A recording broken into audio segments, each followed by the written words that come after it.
Welcome into the Beachside Blitz, where we surf the wave of sports. I am your host, Patricia Caputo, and to start today's show off, we have our first segment of Seaside Sit Downs.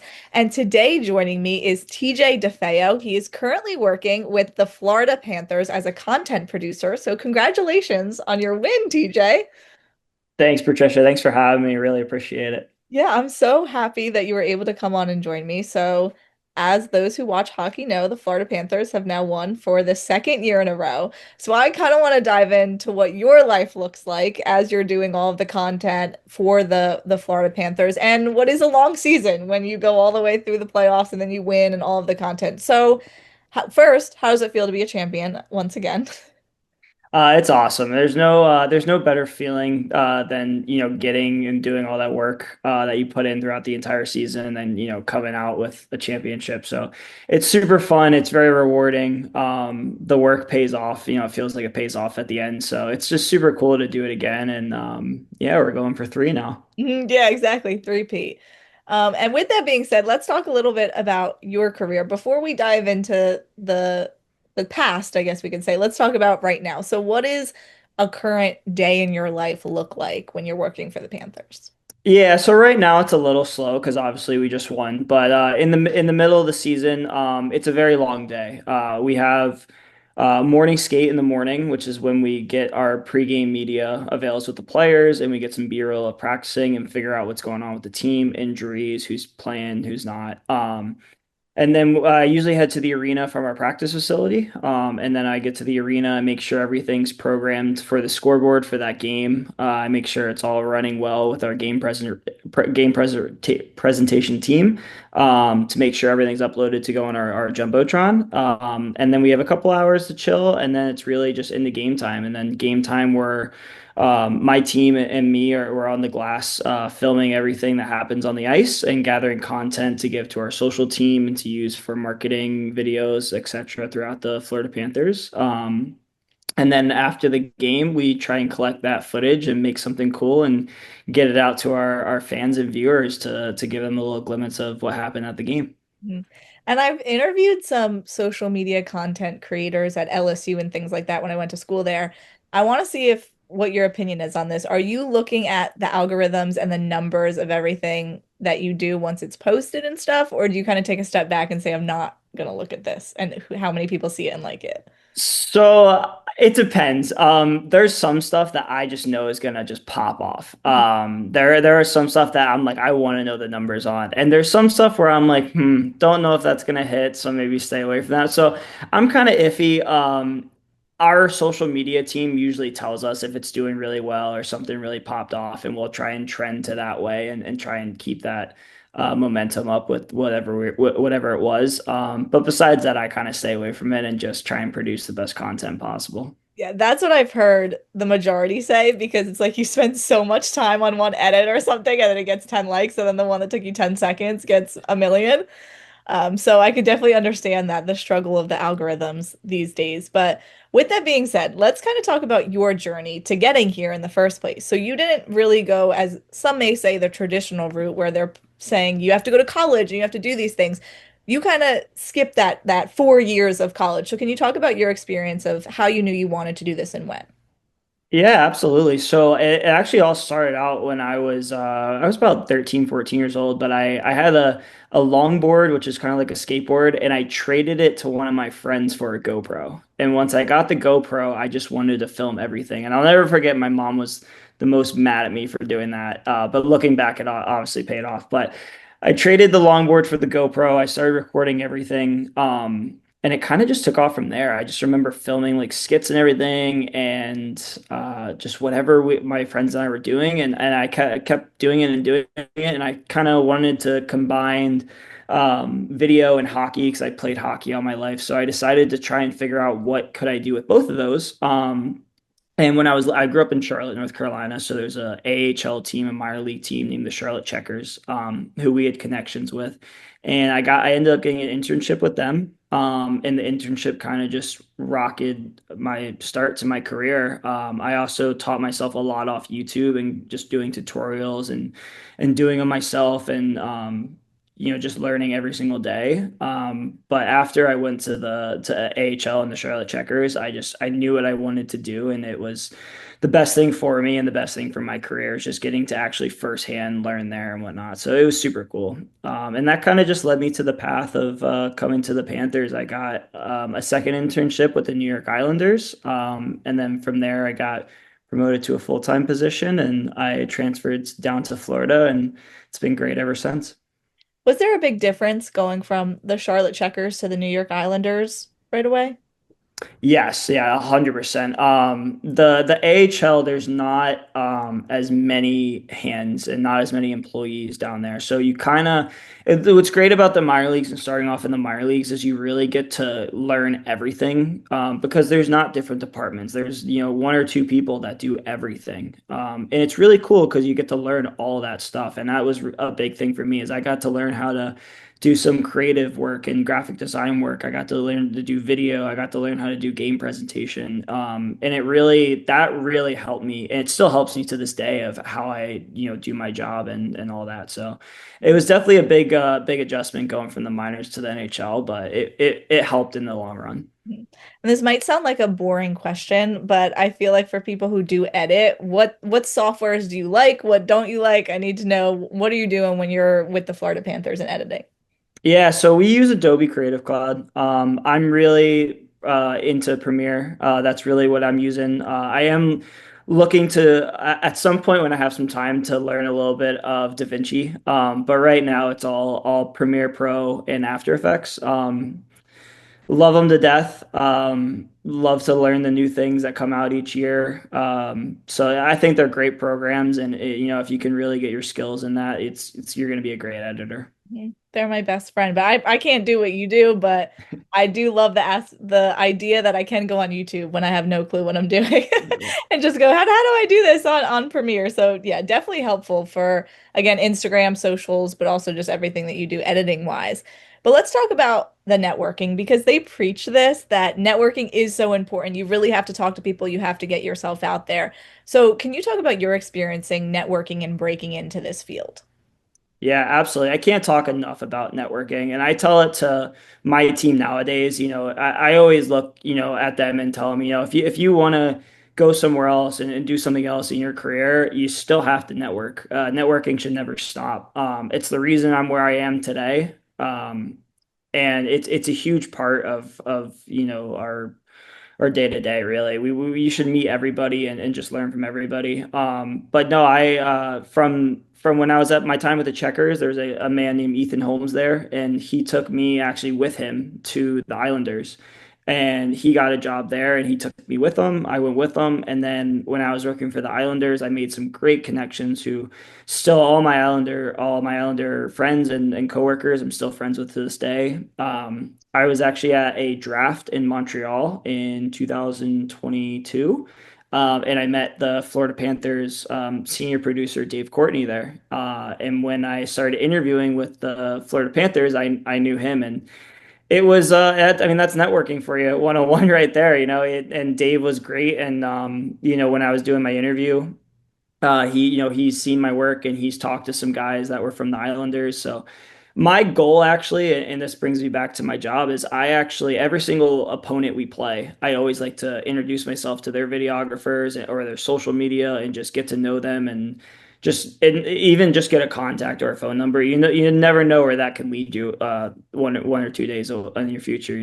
Yeah, it's truly such a small world. So, with that being said, and the small world aspect, how TJ kind of incorporates himself into Cape May is that he worked at the Chalfont for a season and has coming to Cape May. Now it's like if someone says, "Oh, TJ," everyone knows who he is here at the Chalfont and the Dormer House and all that.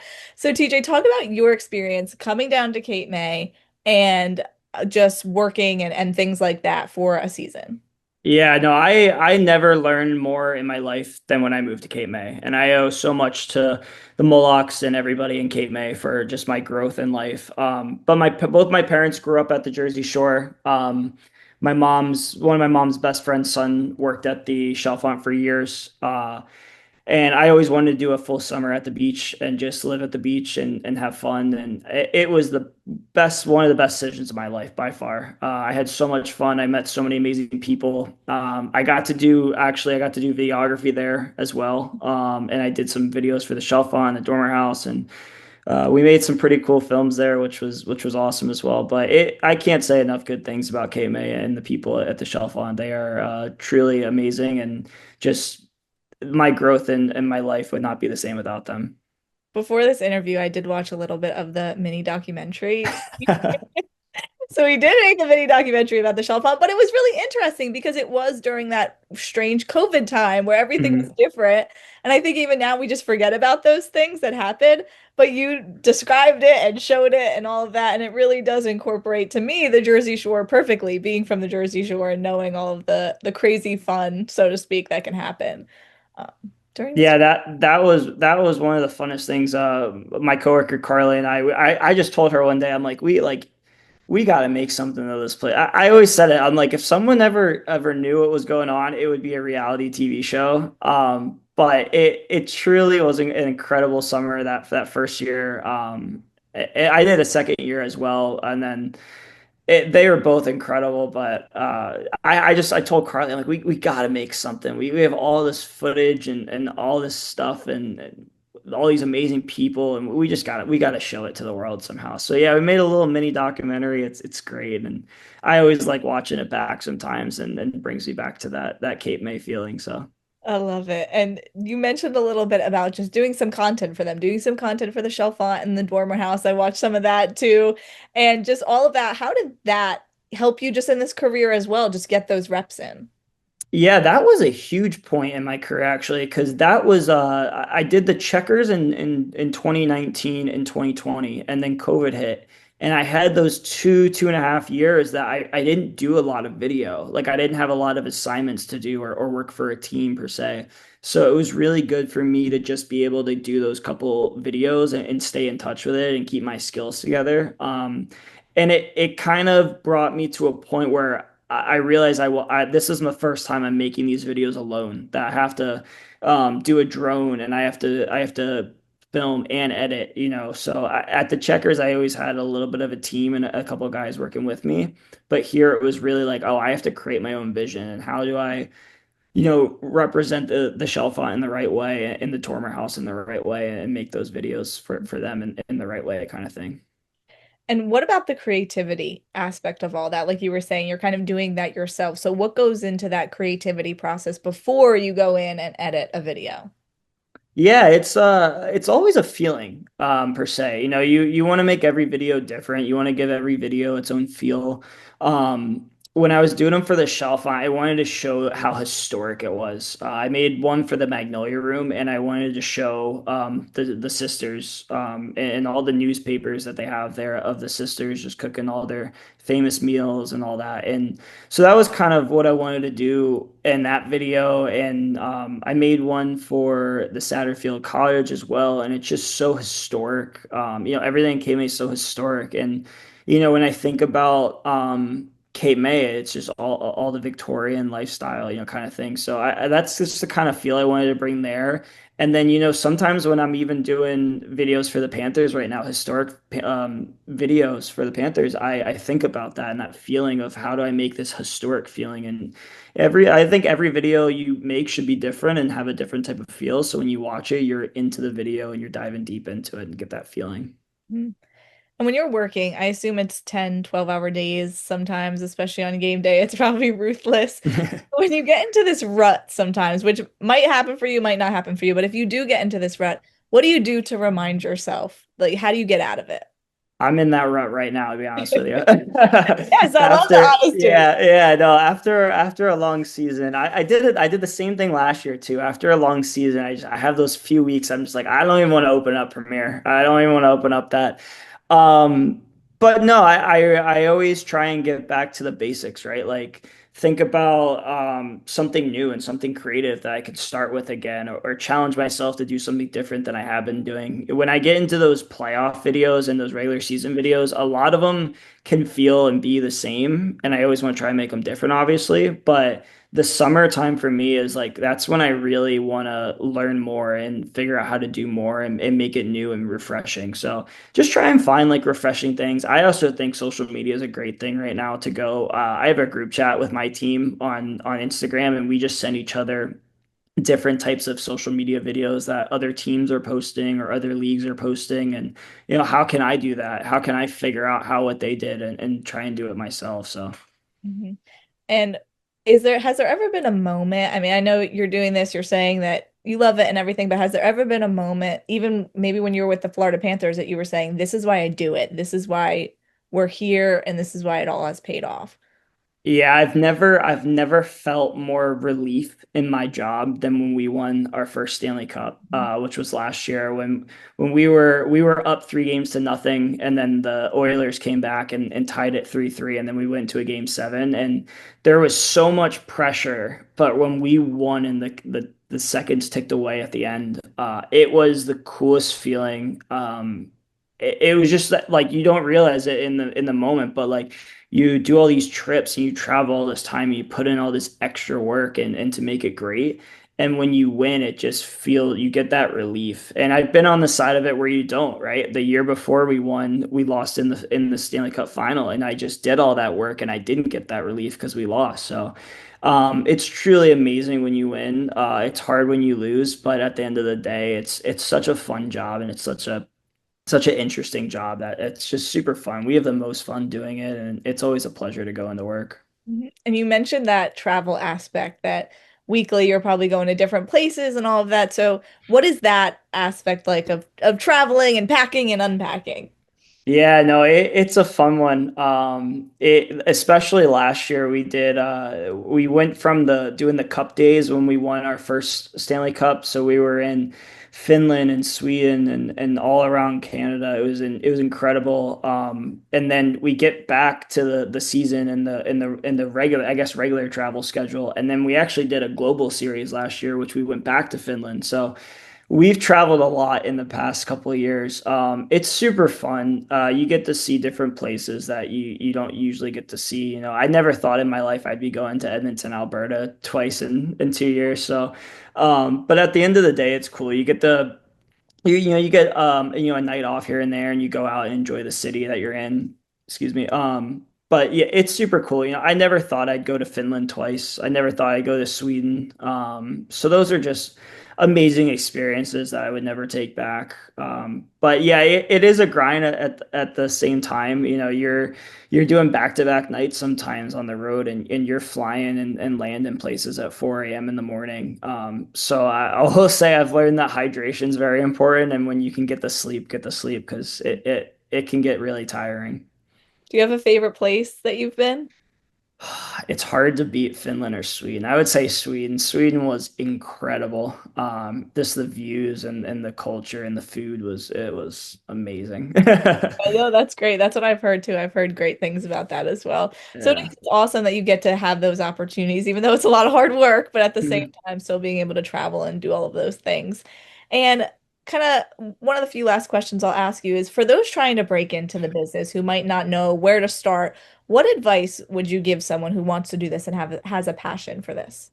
Yeah, my biggest advice would be to have a demo reel. A lot of kids and students think they can kind of get into this field just with a resume, and that's great. But to really be able to show your work and what you have been able to achieve and do, that's what I look for when we're interviewing or hiring somebody.